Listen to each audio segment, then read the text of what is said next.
चोली के भीतर से गम कई छविता 16 बरस में छ चीज पवित्र चोली के भीतर से गम कई छविता 16 बरस में छ चीज पवित्र गाल फूलल फूलल पुचका बोदे ये आई मूड बनल छै गे हाथ घुसिया बोद आई मूड बनल छै गे हाथ घुसिया बोद चोली के भीतर से गम कई छवितर 16 बरस में छ चीज पवित्र चोली के भीतर से गम कई छवितर 16 बरस में छ चीज पवित्र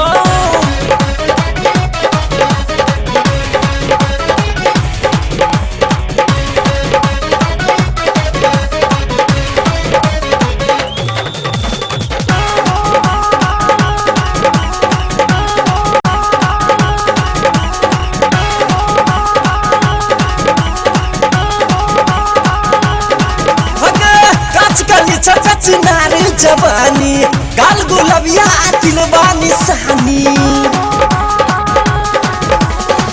काच गली छका चिनार जवानी गाल गुलबिया दिलवानी सहानी तू अपन ठोर सटाबो दे के आने मूड बनल छै गे हाथ घुसियाबो दे आई मूड बनल छै गे हाथ घुसियाबो दे श्री कैसेट कंपनी के तार से जयकार चाहिए जिया जिया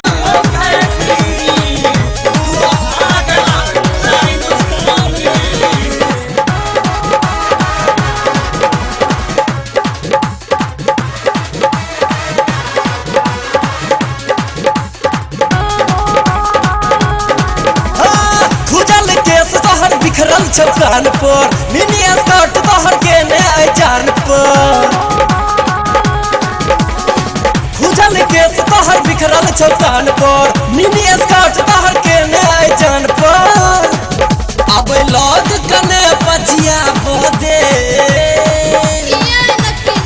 आई मोन करैया गे हाथ घुसिया बोद आई मोन करैया गे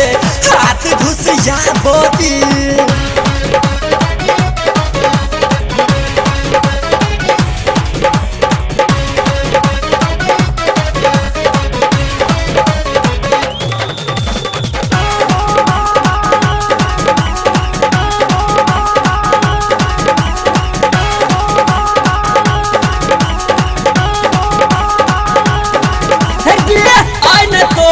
चलता बहाना डबलू नजरिया छ तोहर दीवाना आई न तोहर चलता बहाना डबलू नजरिया छ तोहर दीवाना गम लब के पाठ पढ़ाबो दे आई मूड बनल छै गे हाथ घुसियाबो दे आई मूड बनल छै गे हाथ घुसियाबो दे चोली के भीतर से गम कई छवितर 16 बरस में छ चीजे पवित्र गाल फूलल फूलल पुचका बोदे